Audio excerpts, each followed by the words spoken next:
আসন্ন 28শে আগস্ট তৃণমূলের ছাত্র পরিষদের রয়েছে সমাবেশ। তাই সেই সমাবেশকে সাফল্যমণ্ডিত করার উদ্দেশ্যে শুক্রবার দুপুরে পুরাতন মালদার মঙ্গলবাড়ি এলাকায় তৃণমূলের ছাত্র পরিষদের সাইবার সেলের পক্ষ থেকে এক প্রস্তুতি সভা অনুষ্ঠিত হয়। পুরাতন মালদার যুব তৃণমূলের সহসভাপতি শুভঙ্কর ঘোষ ছাড়াও উপস্থিত ছিলেন তৃণমূলের ছাত্র পরিষদ সাইবার সেলের রাজ্য কোঅর্ডিনেটর রাকেশ ঘোষ। এদিন এই সভার মূল উদ্দেশ্য ছিল আসন্ন সমাবেশকে সাফল্যমণ্ডিত করা।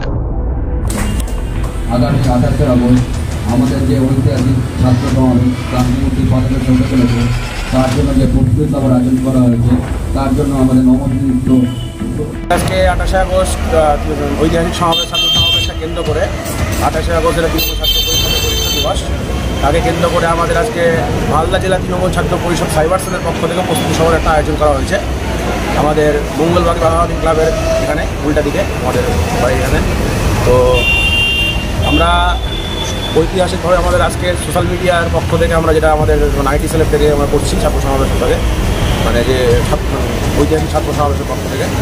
তো সবার কাছে অনুরোধ থাকলো যে আইটি মানে ছাত্র সমাবেশটাকে আমাদের এখন যেহেতু সোশ্যাল মিডিয়া সব কিছু সোশ্যাল মিডিয়ার মাধ্যমে সব কিছুকে ছড়ানো উচিত একটা দরকার আছে। আর আমরা চেষ্টা করবো অবশ্যই ছাত্র সমাবেশটাকে আরও ভালো মতো করে এই বছরের ছাত্র সমাবেশ 2025-এ অবশ্যই তৃণমূল ভট্টাচার্যের নির্দেশে ভালো মতো করে চেষ্টা করার। আর এটুকুই বলার আছে, মমতা ব্যানার্জি জিন্দাবাদ, অভিষেক ব্যানার্জি জিন্দাবাদ, মামাটি মানুষ জিন্দাবাদ, ছাত্র পরিষদ জিন্দাবাদ। আপনার নাম? রাকেশ ঘোষ।